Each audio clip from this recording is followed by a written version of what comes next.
lady. Which lady? The lady at the park who always brings those dogs. Yeah. You know those dogs she has? Yeah. Those dogs and police dogs, like in medieval times, Yeah. those dogs would be used for castles. Oh, really? They would be like guardians. Yeah. They would, yeah, because they would actually scare away the people. Really? And then, when they've escaped, they would use a police dog to smell their footsteps, and Oh, then they would really? follow that person and then attack them. Interesting. That is interesting. Yeah. So that's what we had.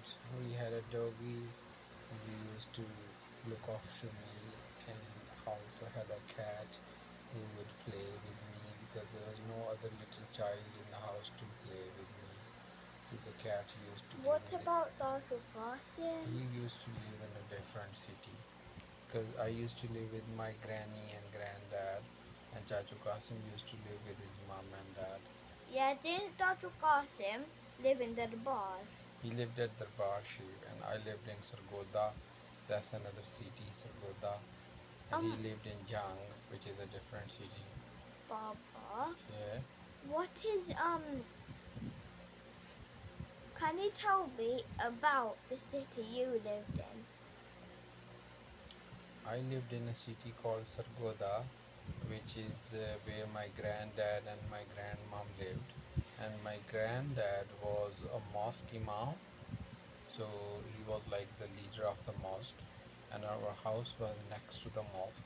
And his duty was to 5 times lead the prayer in the mosque. And if there's anybody sick in the village, he will go and read Quran on them. And the other duty of him was to look after the animals. We had 5 animals at home. He would look after them. Yeah, you had a donkey that you'd ride on to school. And we had a donkey where we will bring the food for other animals. Yeah, and you had a cat.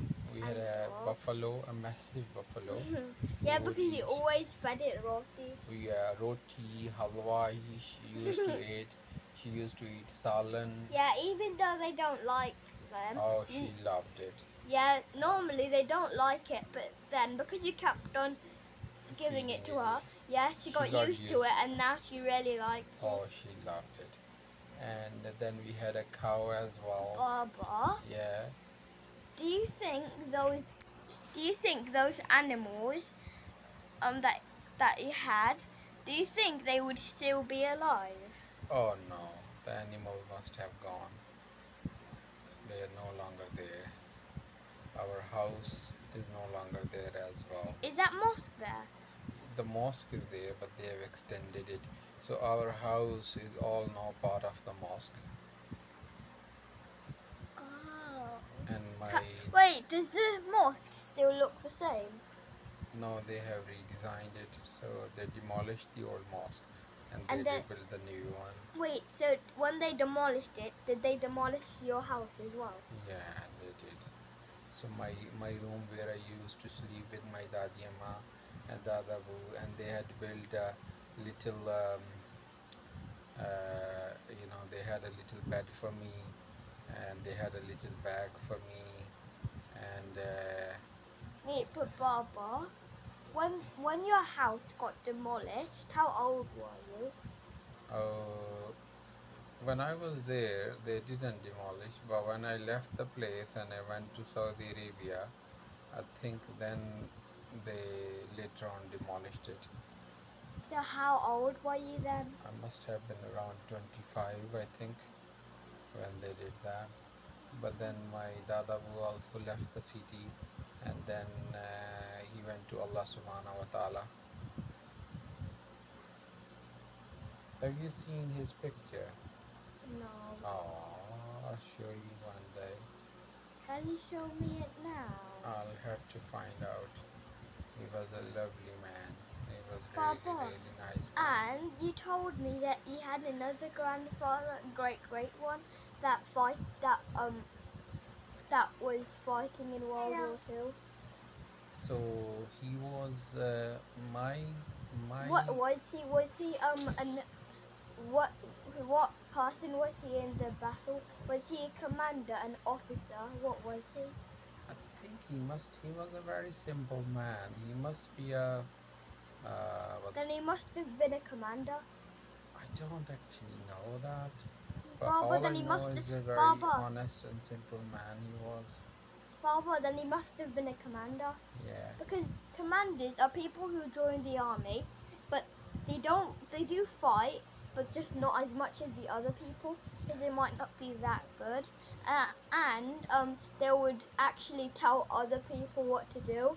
They would give them commands, and then they would have to like go and do them. Yeah. So they were like three brothers, I think.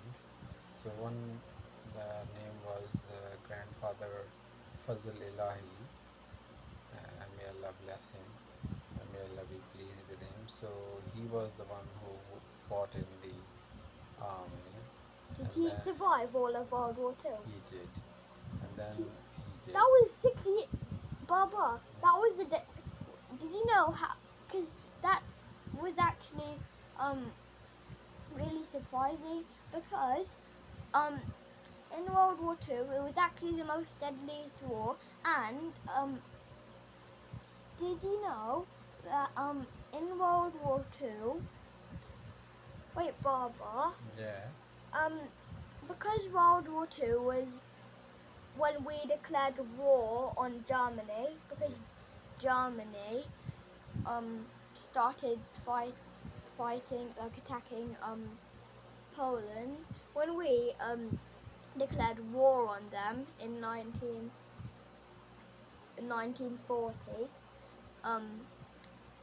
September 3rd. After that, what time did he join the army? That's What day? because I don't know. I wasn't there at that time. So Yeah. all we know is that our grandfather Fazlillahi, Baba, he served in army. Baba, Yes. guess what? This is actually really rare. If you lived over 90, if you live over 90, that means, so for example, if you were born in probably the time of World War II, and now you would be 90 years old, like 98 or something, that means you could have fought in World War II. Really? Then you would have, because then that means you would be 80 years old now, Yeah. and 20 years of your life you would be serving in the army. Yeah. And the other great great grandfather we had, his name was um, Babaji Ali Gul. So he was my real great great grandfather, and he was also very simple and honest man, and very pious man. He never missed his prayer. He never missed his late night prayer, tahajjud. He was always busy in doing zikr of Allah. He never hurted anybody, and But Baba, can you show me a picture of the person who fought? I'll have to find out. And then we had another great great grandfather. His name was Hafiz Gul Muhammad Rahmatullah alayh, and he did the best of everyone in our family because he became the friend of Allah subhanahu wa ta'ala. What do you mean by that? So when somebody is doing zikr of Allah all the time, when somebody is worshipping Allah subhanahu wa ta'ala all the time, then Allah becomes friend with them. So he But became how do you know you became friends? because Allah gave him lots of power. So if he said anything, it would happen. So So if he said to a dead person, stand up, a dead person would stand up. If he blessed a ill person, a sick person, they would be immediately cured. If he wished anything, that would happen immediately, because Allah became friend with him, and that is very rare. It happens from millions of people. When you become so beloved to Allah subhanahu wa ta'ala, then Allah subhanahu wa ta'ala start listening to you, and that's what happened. So he became the friend of Allah. Now in Arabic they call it awliya Allah. They call it awliya Allah. What happened, Maria? Oh, all right.